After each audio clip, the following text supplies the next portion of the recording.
आपको हम बताए थे रेडियो एक्टिविटी और उसके डिसइंटीग्रेशन के नियम। हम लोग बताया गया था रेडियो सक्रियता के रेडियो सक्रिय विघटन के नियम, ठीक है, law of radio active disintegration, जिसमें आपको बताया गया था कि फॉर्मूला एक बताया गया था n बराबर n नॉट ई पे पावर माइनस लैम्डा टी। इस फॉर्मूला को आपको याद रखना है। क्या फॉर्मूला है? n बराबर n equal to n not e पे power minus lambda into t. यहाँ पे n कितना है? बचा हुआ नाभिक की संख्या, n नॉट शुरू में नाभिक प्रारंभिक नाभिक की संख्या, ये कांस्टेंट है जिसका लगभग मान कितना 297, और माइनस लैम्डा क्या है?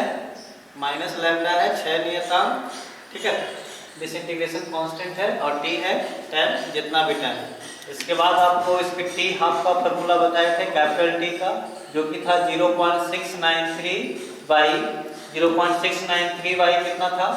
0.693 बाई था आपको लैम्डा, ठीक है।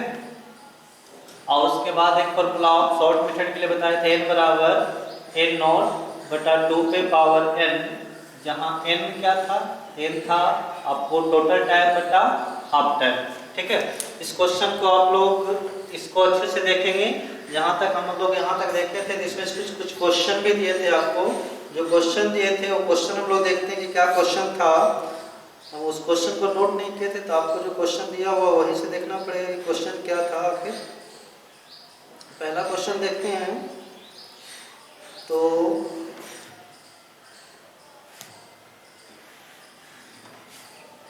इसको नोट कर लीजिएगा। उसमें से पहला क्वेश्चन हम लोग देखेंगे।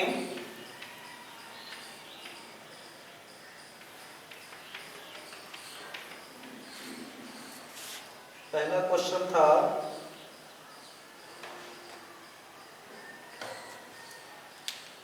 कि निम्नलिखित परमाणुओं में इलेक्ट्रॉन, प्रोटॉन तथा न्यूट्रॉन की संख्या निकालना था, यही था। तो पहला क्वेश्चन का सॉल्यूशन देख लेंगे हम लोग। पहले आप लोग देखे होंगे, मतलब आप लोग बनाए होंगे, और यहाँ से आप मिला लीजिएगा, ठीक है। तो इलेक्ट्रॉन, प्रोटॉन, न्यूट्रॉन की संख्या देखना था, जो कि आपको ऑक्सीजन दिया हुआ था 8 और 16। उसके बाद दिया हुआ था स्ट्रोंशियम Sr, ये 38 था, और यहाँ 88 था। उसके बाद यूरेनियम था 92 और 235। उसके बाद है कार्बन 612, और क्रिप्टन है 36 और 92। ये सब में क्या करना था आपको? इलेक्ट्रॉन, ये सब में आपको करना था इलेक्ट्रॉन, प्रोटॉन और न्यूट्रॉन की संख्या निकालना था इसमें, ठीक है। तो कैसे निकलेगा? तो देखिए, आपको बताया गया था कि किसी भी को हम लोग किससे शुरू करते हैं? हाँ, जेड, और यहाँ क्या लिखते हैं? ये किसको बताता है? परमाणु की संख्या को, परमाणु संख्या को, और किसको बताता है? द्रव्यमान संख्या को। तो इसके आधार पर हम लोग यहाँ अगर देखें, तो यहाँ 8 क्या हो जाएगा? इसका परमाणु संख्या, और 1 क्या हो जाएगा? इसका द्रव्यमान संख्या। तो हम लोग जानते हैं इसके लिए क्या देखेंगे? इलेक्ट्रॉन, प्रोटॉन और न्यूट्रॉन। इलेक्ट्रॉन किसके बराबर? जेड के बराबर, जो कि कितना हो जाएगा? 8। प्रोटॉन भी जेड के बराबर, जो कि कितना हो जाएगा? 8। और न्यूट्रॉन कैसे निकलता है? a minus Z. तो ये हो गया आपका a, और ये क्या है? जेड। तो इतना में से इतना घटा दीजिएगा तो क्या हो जाएगा? न्यूट्रॉन हो जाएगा। तो 16 माइनस 8 कितना हो जाएगा? 8 हो जाएगा, ठीक है। उसी तरह से इसमें भी क्या करेंगे हम लोग? इलेक्ट्रॉन, प्रोटॉन और न्यूट्रॉन निकालेंगे। इलेक्ट्रॉन कितना हो जाएगा? 38, प्रोटॉन भी कितना हो जाएगा? 38, और न्यूट्रॉन कितना हो जाएगा? इसको इसमें माइनस कर दीजिए, 88 माइनस 38 बराबर कितना हो जाएगा? 50। अब इसमें भी वही काम करना है, इसमें इलेक्ट्रॉन, प्रोटॉन और न्यूट्रॉन। इलेक्ट्रॉन कितना होगा? इलेक्ट्रॉन कितना होगा? 92, प्रोटॉन कितना होगा? 92, और न्यूट्रॉन इसको से इसमें सब्सट्रैक्ट कर दीजिए, 235 माइनस 92। ये 5 में से 2 गया, ये बच गया 3, ये आपका 4, 1, ठीक है। इलेक्ट्रॉन, प्रोटॉन और न्यूट्रॉन, ये आपका इलेक्ट्रॉन, प्रोटॉन और न्यूट्रॉन। इलेक्ट्रॉन कितना? 6, प्रोटॉन कितना? 6, न्यूट्रॉन इसको इसमें माइनस करेगा, 12 माइनस 6 बराबर 6। इसमें क्या करेंगे? इलेक्ट्रॉन, प्रोटॉन और क्या निकालेंगे? न्यूट्रॉन। तो इलेक्ट्रॉन कितना हो जाएगा? 36, प्रोटॉन कितना हो जाएगा? 36, और न्यूट्रॉन इसको इसमें घटाइएगा, तो 92 माइनस 36, ये 12 में से 6 गया 6, ये हो गया 8, ये हो गया 5। तो इस तरह से आप इलेक्ट्रॉन, प्रोटॉन और न्यूट्रॉन निकाल सकते हैं, जो जैसा कि आप लोग घर पे बनाए होंगे। तो यही आपका आंसर आया होगा। अगर कहीं डिफिकल्टी है तो यहाँ सॉल्यूशन देख सकते हैं। अब हम लोग अगला क्वेश्चन देखेंगे। जब तक जिनको दिक्कत है नोट कर लीजिए यहाँ से।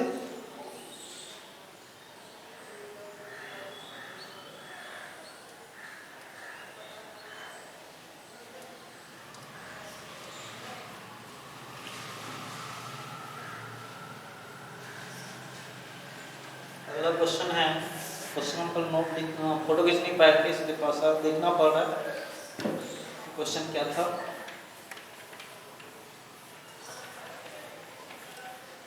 तो नेक्स्ट क्वेश्चन है, वह समय ज्ञात करें जिसमें, क्वेश्चन है वह समय ज्ञात करें जिसमें एक रेडियो सक्रिय पदार्थ में नाभिकों का मान अपने प्रारंभिक मान का 1/4 हो जाता है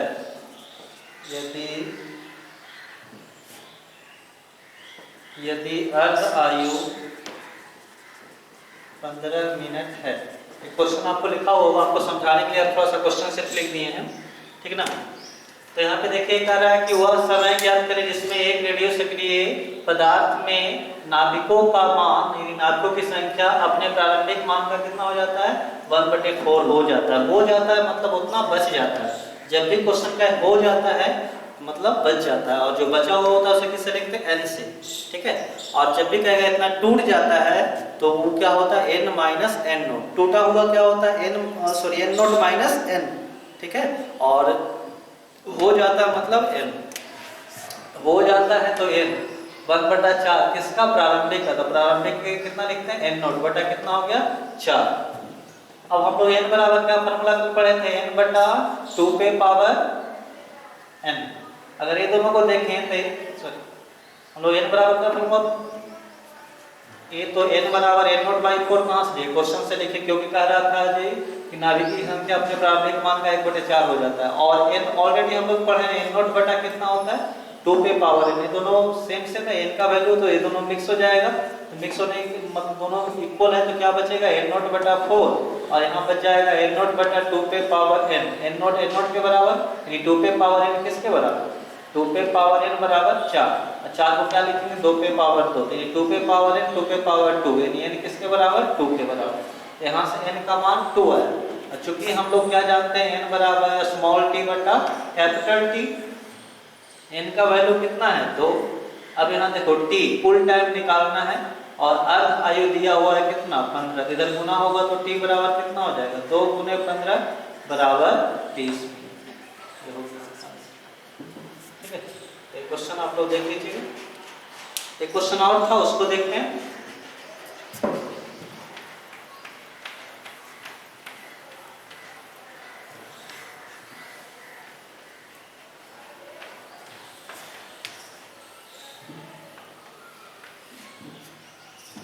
नेक्स्ट क्वेश्चन है,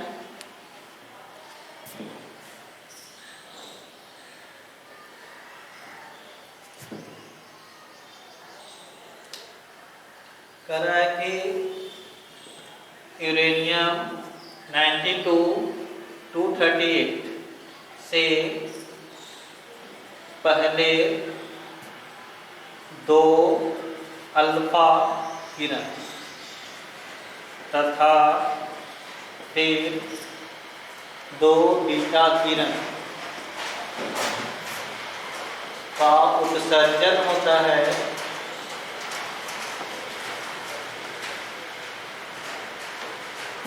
तो बने नए नाभिक में न्यूट्रॉन की संख्या बताएं।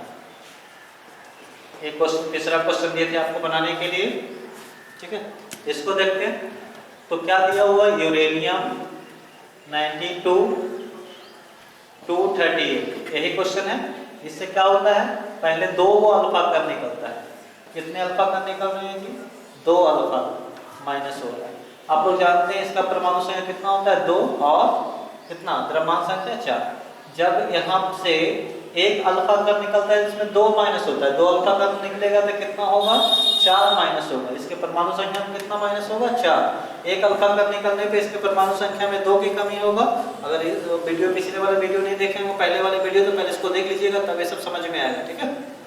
तो यहाँ से एक अल्फा कर निकलने पे, एक अल्फा गिरह निकलने पे 2 की कमी आएगा परमाणु संख्या में, तो 2 को निकलेगा तब कितना कमी आएगा, 4 की कमी आएगा। यूरेनियम में तो कुछ और बन जाएगा, हमको नहीं पता क्या बनेगा, जो मतलब निकलने पे है। तो यहाँ पे कितना है, 92 माइनस एक अल्फा कर निकलने पे 2, 2 निकलने पे कितना, 4, और यहाँ कितना है 238। एक अल्फा कर निकलने पे द्रव्यमान संख्या में 4 की कमी आता है, 2 निकलने पे कितना हो जाएगा, 8 की कमी है। यानी ये हो गया आपका x, एक कमी होगा तो 88, ये 230। ये 2 अल्फा कर निकल गया तो इतना परमाणु संख्या और द्रव्यमान संख्या हो गया। अब इसमें क्या होगा, अब इसमें कह रहा है कि 2 बीटा कण भी निकलता, तो -2 बीटा। आपको बताए थे बीटा 2 प्रकार का होता है, एक इलेक्ट्रॉन और एक पॉजिट्रॉन। जब तक कुछ नहीं कहेगा तो क्या मानना है, इलेक्ट्रॉन ही मानना है। तो यहाँ पे कितना होगा, -1 और यहाँ पर 0। द्रव्यमान संख्या में कोई फर्क नहीं पड़ेगा, तो मान लीजिए एक चेंज होकर बागी हो गया, तो यहाँ पे 230 ही रहेगा, क्योंकि इसका द्रव्यमान संख्या 0 होता है। लेकिन परमाणु संख्या में अंतर आएगा, एक अंतर आने पे एक बढ़ जाता है, ठीक है। 2 बाहर निकलने पे 2 बढ़ जाएगा, तो 88 और प्लस 2 हो जाएगा, तो कितना हो जाएगा, 9। तो जो नया वाला परमाणु बनेगा, नया वाला नाभिक बनेगा, उसका मास नंबर कितना हो जाएगा, 230, और उसका एटॉमिक नंबर हो जाएगा 90। अब हमको न्यूट्रॉन निकालना है, तो कैसे निकलेगा, इसको घटा दीजिए, तो 230 माइनस 90, ये हो गया 0, ये हो गया 4, ये हो गया 140, ठीक है। तो कितने न्यूट्रॉन होंगे, 140 न्यूट्रॉन होंगे। तो 3 क्वेश्चन आपको दिया गया था, जो कि आप लोग बना लिए होंगे या मिला लीजिएगा, जो भी आपका आंसर आया हो। अब हम लोग आगे पढ़ेंगे, आज ज़्यादा न्यूमेरिकल ही करेंगे, एक थोड़ा टॉपिक बचा हुआ उसको करने के बाद पूरे चैप्टर का न्यूमेरिकल पहले करेंगे। न्यूमेरिकल करने के बाद आपको अगला जो बचा हुआ इसमें जो टॉपिक, उसको बताया जाएगा। तो सबसे पहले इससे रिलेटेड है एक जो औसत आयु बचा हुआ है, अर्ध आयु देख लिए थे हम लोग, एक औसत आयु बचा हुआ है, उसको देखते हैं। औसत आयु एवरेज लाइफ, नाभिक का औसत आयु क्या होता है। तो औसत का मतलब समझते हैं कि जैसे मान लीजिए 10 आदमी है, उसका औसत आयु निकालने के लिए बोला, तो कुछ लोग का एज कुछ और होगा, कुछ लोग का कुछ और होगा। जैसे 2-3 आदमी है, ठीक है, एक का है कोई जी रहा है 60 बरस, कोई जी रहा है 40 बरस, कोई जी रहा है 20 वर्ष, ठीक है। तो हम लोग कहेंगे कि इनका औसत क्या है, तो क्या करेंगे, सबको जोड़ देंगे और इसकी संख्या से क्या कर देंगे, भाग दे देंगे, ठीक है। औसत तो ऐसे ही निकलता है। अगर मान लीजिए कहता है इसमें 10 आदमी का एज जो है कितना है, 60 है, 20 आदमी का एज कितना है, 40 है, और 5 आदमी का एज कितना है, 20 है। तब इसका औसत कैसे निकलता है, तो इसको इससे गुना करते, इसको इससे गुना करते, इसको इससे गुना करते, अपॉन में टोटल आदमी की संख्या से क्या कर देते, भाग दे देते, ठीक है। तो यहाँ भी औसत आयु भी वही है, नाभिक का औसत आयु है। तो कुछ नाभिक का औसत आयु कुछ और होगा, कुछ नाभिक का कुछ और होगा। तो उसके लिए हम लोग क्या करेंगे, हम लोग करेंगे औसत आयु निकालने के लिए, औसत आयु को हम लोग TA से सूचित करते हैं। किससे सूचित करते हैं, TA से। इसके लिए हम लोग क्या करेंगे, जोड़ देंगे, जितना भी नाभिक है सबका और आयु क्या करेंगे, जोड़ देंगे। तो मान लेते हैं ये T1 हो गया, और T1 मतलब मान लीजिए T1 है जो N1 नाभिक का क्या है, आपका एज है, ठीक है, आयु है। मतलब 10 नाभिक का आयु कितना है, T1 है। N2 नाभिक का एज कितना है, T2 है। इसी तरह से N3 नाभिक का एज कितना है, T3 है। इसी तरह से डॉट डॉट Nn का नाभिक का एज कितना है, Tn। ये तो हो गया उस नाभिक की संख्या गुने उसका आयु। फिर दूसरे तरह के नाभिक का संख्या गुने उसका आयु, इसी तरह से कुल निकाल लेंगे और डिवाइड किससे करेंगे, N1 plus N2 dot dot dot क्या Nn, ठीक है। जब इसको सॉल्व किया जाएगा तो ये बचता है 1/λ। तो TA का फॉर्मूला कितना हो गया? 1/λ हो गया। ठीक है, इसका परिभाषा हम लोग क्या कहेंगे? तो सभी, इसका डेफिनेशन लिख देते हैं, सभी नाभिकों की आयु क्षेत्र, आयु क्षेत्र मतलब ये आयु क्षेत्र है, सभी नाभिकों का आयु क्षेत्र तथा नाभिकों की संख्या, नाभिकों की संख्या के अनुपात को क्या कहा जाता है? औसत आयु कहा जाता है।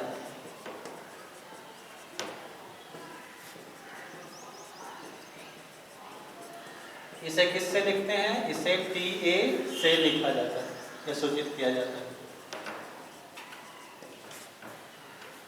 तो कहता है जितना भी नाभिक है सबका, सब नाभिकों के क्या जी? आयु का, आयु क्षेत्र का मतलब आयु क्षेत्रफल कैसे निकलता है? गुना करने से निकलता है। तो उसके आयु उसकी संख्या से गुना करके क्या कर दीजिएगा? जोड़ दीजिएगा और उसको उसी के नाभिकों की संख्या से भाग दीजिएगा तो क्या उसका होगा? औसत आयु होगा। और इसका सूचित किससे करते हैं? TA से। TA बराबर कितना होगा? इसका फॉर्मूला कितना होगा? 1/λ होगा। ठीक है, अब हम लोग रिलेशन देख लेते हैं, संबंध देख लेते हैं किसमें? औसत आयु में और अर्ध आयु में। ठीक,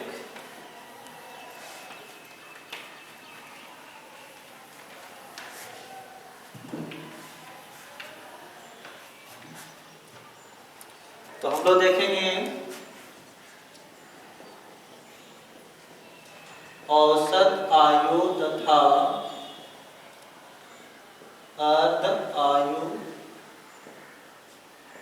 में संबंध, relation between TA, relation between half life and average life, दोनों में देखेंगे। तो आपको कैपिटल T बराबर क्या बताया गया है? 0.693/λ। इसको ऐसे भी लिख सकते हैं 0.693 1/λ भी लिख सकते हैं, गुना करने के बाद वही आएगा। ये T बराबर कितना हो गया? 0.69 1/λ क्या लिखते हैं? अभी बताए थे TA लिखते हैं, यानी अर्ध आयु बराबर कितना हो गया? 0.693 × T, ये फॉर्मूला होता है। तो half life equal to 0.693 × average life, ये रिलेशन होता है, दोनों में आपको ध्यान रखना होगा। ठीक है, यानी कौन ज्यादा होता है? एवरेज ज्यादा होगा, हाफ लाइफ क्या होता है? कम होता है, क्योंकि शुरू में जल्दी रेट उठता है, बाद में इसका रेट धीरे हो जाता है। इस कारण से औसत आयु क्या होगा? ज्यादा होगा और अर्ध आयु क्या होगा? कम होगा। इसके बाद हम लोग को बचा है न्यूक्लियर रिएक्शन बचा हुआ, जिसमें कि भी हम विखंडन और संलयन देखेंगे। ठीक ना, उससे पहले जितने टाइप का न्यूमेरिकल है इस चैप्टर में, उसको हम लोग सोल्व कर लेते हैं। ठीक है, इस चैप्टर जो है एग्जाम के लिए बहुत इंपॉर्टेंट चैप्टर है, इसलिए इसको अच्छे से हम लोग अच्छे से पढ़ रहे हैं, बड़ी अच्छे से पढ़िएगा और न्यूमेरिकल जितना भी हो सब हम लोग देख लेंगे।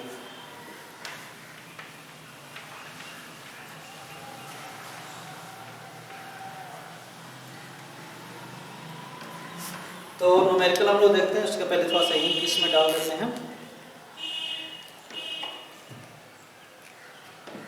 एक क्वेश्चन को लिख लिख के हम लोग देखेंगे, अच्छे से समझेंगे।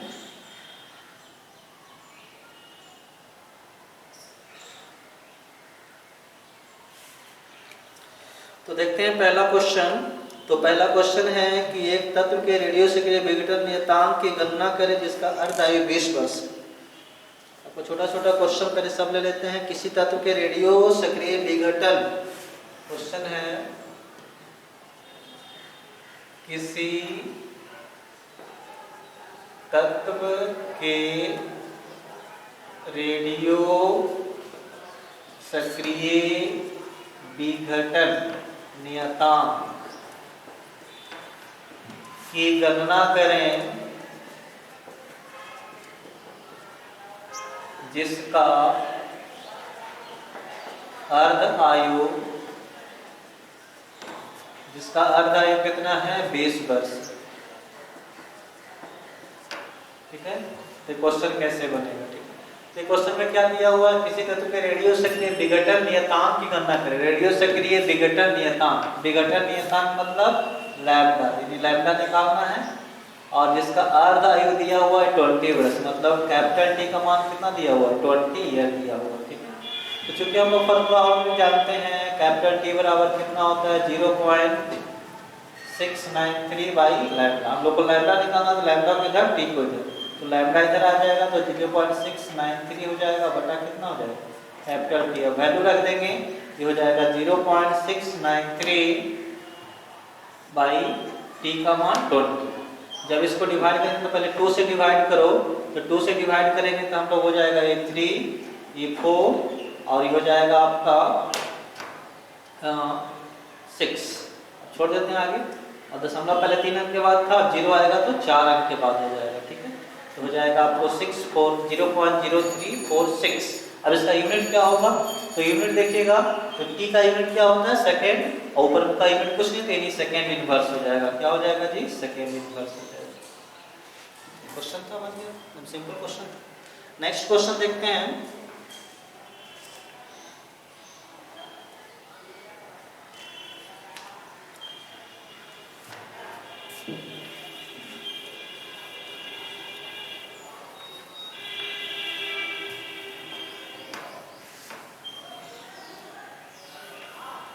इस क्वेश्चन को खुद से ट्राई करिएगा पहले, उसके बाद आप यहाँ से देखिएगा कि रेडियो से करिए। रेडियम का क्षय नियतांक, क्वेश्चन है रेडियम का क्षय नियतांक कितना दिया हुआ है 1.36 × 10⁻⁻11। सेकेंड इनवर्स है, इसका हाफ लाइफ सेकेंड इनवर्स है, तो इसका क्या निकालना है अर्ध आयु तथा औसत आयु निकालना है, ये दोनों निकालना है। कैसे होगा, तो वीडियो को पहले पॉज करके क्या करिएगा, इसको सोल्व करने की कोशिश करिएगा, हो जाना चाहिए। तो देख लेते हैं। तो ये क्षय नियतांक दिया हुआ मतलब क्या दिया हुआ है आपका लैम्डा दिया हुआ है, ठीक है। तो ये जो लैम्डा दिया हुआ है इससे हम लोग कैसे सोल्व करेंगे, तो लैम्डा दिया हुआ है आपको 1.36 × 10⁻⁻ कितना -11 सेकेंड इनवर्स। तो इसका हाफ लाइफ कैपिटल टी निकालना है और औसत आयु टी ए निकालना है। दोनों का डायरेक्ट फार्मूला होता है, यूज कर लेंगे हम लोग। टी बराबर कितना यूज करेंगे 0.693 बटा लैम्डा। लैम्डा का मान रख देंगे 0.693 बटा 1.36 × 10⁻⁻11, ठीक है। इतना क्या हो जाएगा सेकेंड हो जाएगा, क्योंकि टी है हाफ लाइफ है, औसत आयु है, आयु का मतलब एज समय, सेकेंड हो जाएगा। इसको इससे डिवाइड करिएगा, ये हो जाएगा 0.693 बटा 1.36, 10 पावर ऊपर जाएगा तो 11 हो जाएगा, इतना सेकेंड। यहाँ 0 दे देंगे, दशमलव हटा देंगे, तो कितना हो जाएगा ये आपका 693/136 × 10⁻11 सेकेंड। 1 0 से कट जाएगा, 10 बच जाएगा, 693 बटा 136 गुने 10 पे पावर 10 सेकेंड। इसको इससे भाग दीजिएगा, इतना क्या हो जाएगा आपका आंसर हो जाएगा। ये आपका हाफ लाइफ निकल गया। अब इसका एवरेज लाइफ औसत आयु निकालना है, तो औसत आयु कैसे निकलेगा, तो औसत आयु निकालने के लिए फॉर्मूला क्या लगाएंगे 1/लैम्डा लगाएंगे। तो 1/लैम्डा कैसे लगेगा, तो 1/लैम्डा का वैल्यू रख देंगे यहाँ से, तो 1.36 गुने 10⁻⁻11 सेकेंड हो जाएगा, क्योंकि ये भी आयु है, आयु का सेकेंड होगा। दशमलव हटाइएगा, दशमलव हटाइए उसके बाद 100 बटा 136, ये ऊपर जाएगा, 10 पे पावर कितना हो जाएगा 11 सेकेंड। इस पे से भाग दीजिएगा, इतना क्या हो जाएगा आपका आंसर हो जाएगा। तो लैम्डा देके टी पूछ सकता है, टी पूछ सकता है और टी ए पूछ सकता है, या उल्टा करके टी देके आपको लैम्डा पूछ सकता है। ये दोनों क्वेश्चन में हम लोग यही देखे हैं। अब हम लोग आगे देखेंगे कुछ और क्वेश्चन।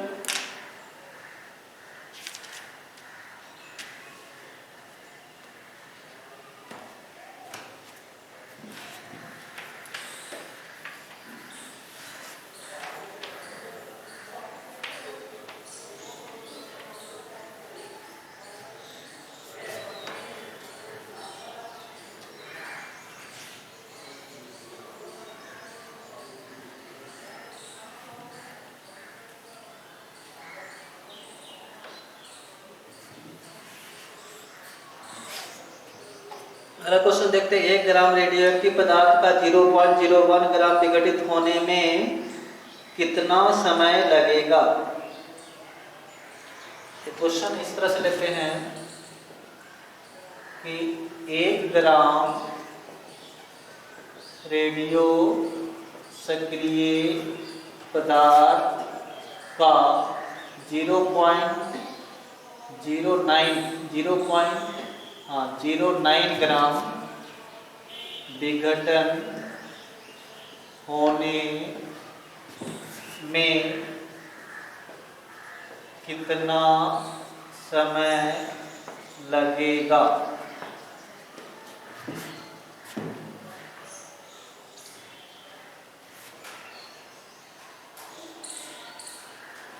कितना समय लगेगा, यह 0 विघटन होने में 100 सेकंड लगता है।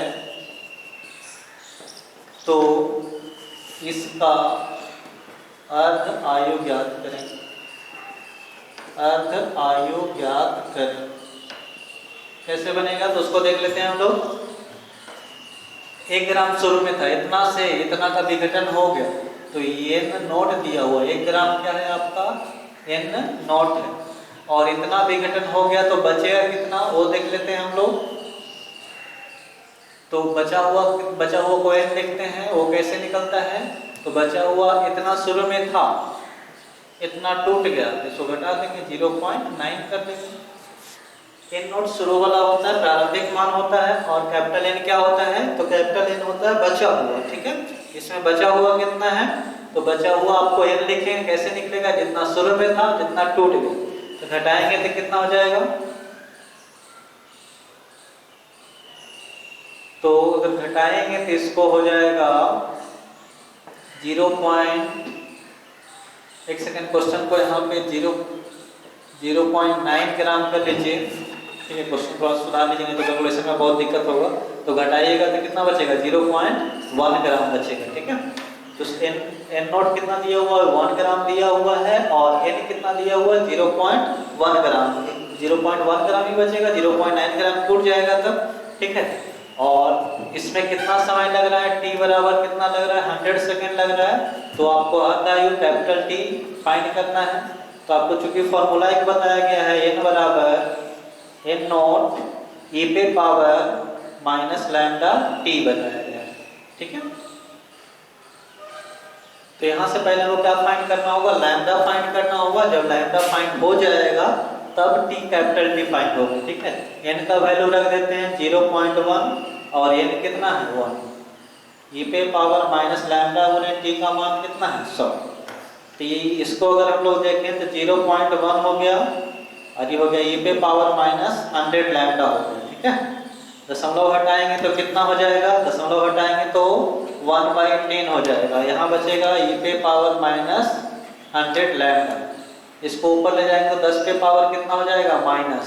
इसको ऊपर ले जाएंगे तब कितना हो जाएगा, 10 पे पावर माइनस 100 लैम्डा। अब क्या करना होगा, दोनों साइड लॉग ले लीजिए बेस e का, तो 10 पे पावर माइनस 1, इधर भी लॉग लीजिए कितना का, e का।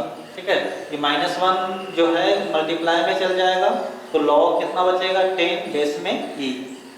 यहाँ जो है मल्टीप्लाई में चल जाएगा 100 लैम्डा लॉग e। ठीक है, ये तो एक हो जाएगा, दोनों सेम है, तब ये माइनस माइनस खत्म हो गया। अब देखो बेस e को चेंज करने के लिए क्या करेंगे, 2.303 से क्या करेंगे, मल्टीप्लाई करेंगे, तो बेस यहाँ e के जगह कितना हो जाएगा, 10, i कितना बच गया, 100 बच गया। ठीक है, अब यहाँ देख लेते हैं आगे,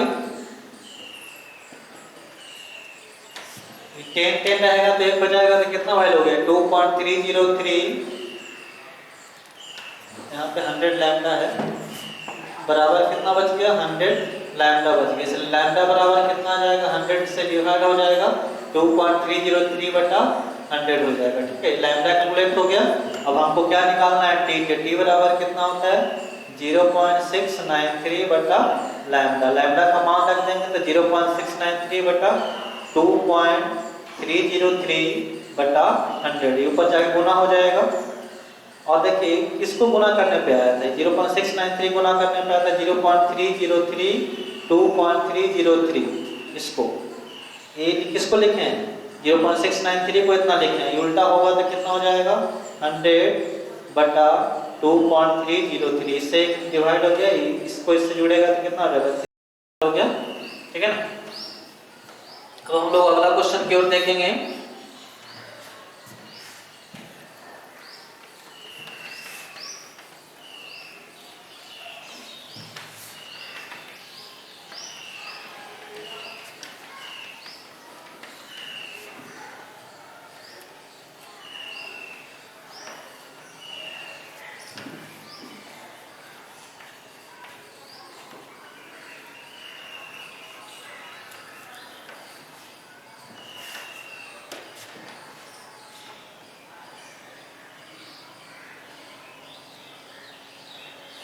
नेक्स्ट क्वेश्चन देख लेते हैं। लिखा हुआ एक रेडियो सक्रिय पदार्थ का अर्धआयु 2 बरस है। क्वेश्चन है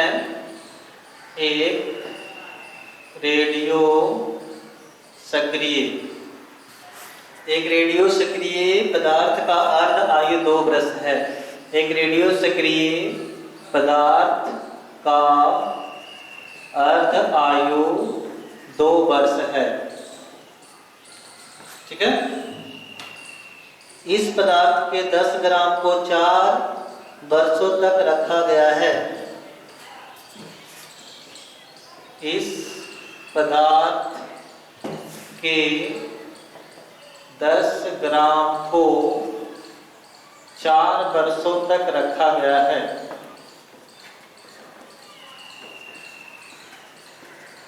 तो क्या फाइंड करना है, तो बताएं कि इसका कितना मिलीग्राम अपरिवर्तित रहेगा।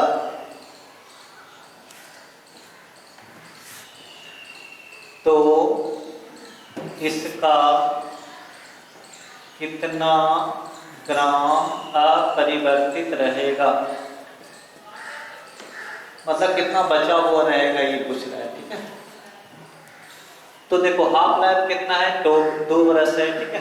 तो इसको हम लोग ऐसे डायग्राम से सॉल्व कर लेते हैं। शुरू में कितना है 10 ग्राम, 2 बरस में क्या होगा आधा हो जाएगा, तो 10/2 हो जाएगा, यानी कितना हो जाएगा 5 ग्राम। 4 बरस दिया हुआ, 2 बरस ऑलरेडी हो चुका है, 2 बरस और होगा तो कितना हो जाएगा इसका आधा, तो 5/2 यानी हो जाएगा 2.5 ग्राम। तो कितना अपरिवर्तित रहेगा, तो 2.5 ग्राम क्या होगा अपरिवर्तित रहेगा। एक सिंपल क्वेश्चन था। शुरू में कितना था 10 ग्राम, अर्धआयु दिया हुआ था 2 बरस, मतलब 2 बरस में क्या हो जाएगा इसका आधा हो जाएगा। तो 2 बरस के लिए रखेंगे तो कितना बचेगा मेरे पास 10 का आधा यानी 5 ग्राम बचेगा। 2 बरस और अगर आगे रह गया तो कितना हो जाएगा, उसका भी आधा हो जाएगा यानी 2.5 ग्राम हो जाएगा। तो मेरे पास कितना रह जाएगा 2.5 ग्राम रह जाएगा। नेक्स्ट क्वेश्चन देखते हैं।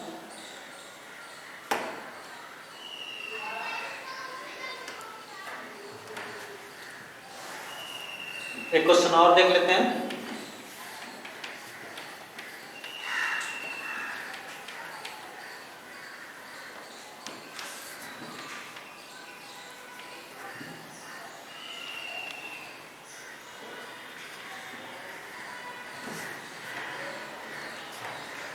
छोटी क्वेश्चन है, करा हीलियम का नाभिक का बंधन ऊर्जा मेगा इलेक्ट्रॉन वोल्ट में निकालें। करा हीलियम जो कि 2,4 होता है के नाभिक का बंधन ऊर्जा किसमें निकालना है, मेगा इलेक्ट्रॉन वोल्ट में ज्ञात करें। यदि दिया हुआ है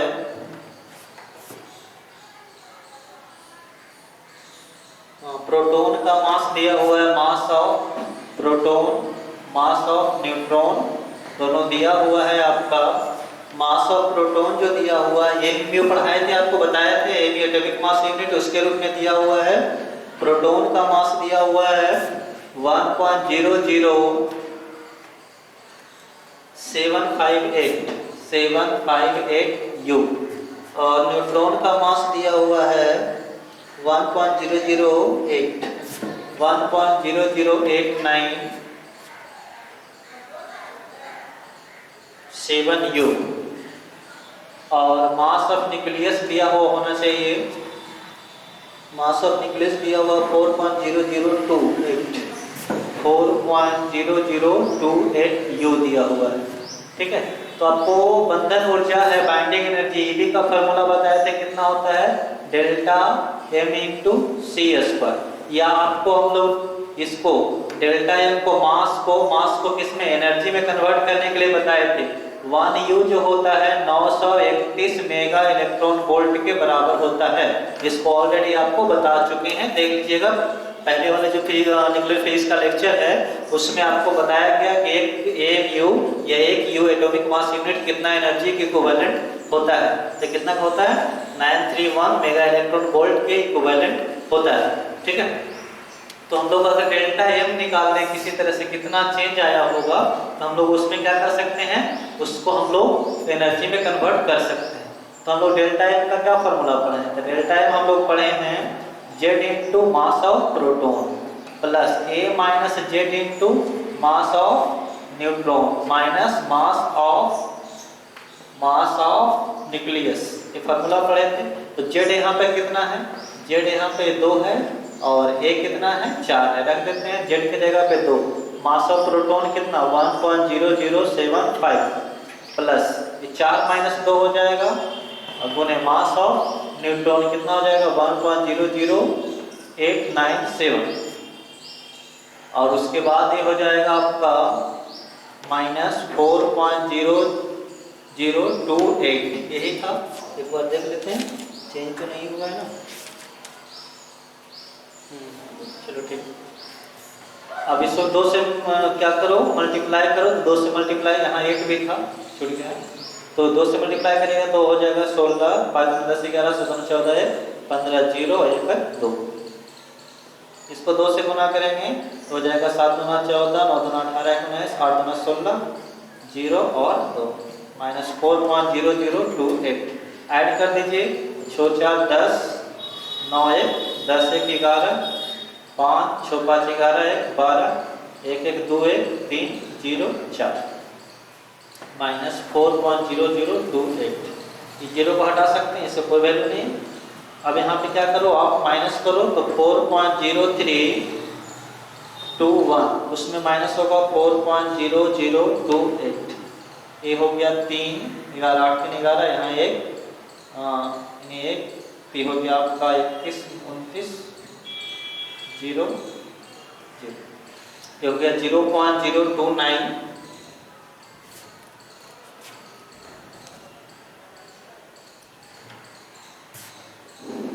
तो घटाने के बाद कितना आ गया, तो आ गया 0.293, ठीक है।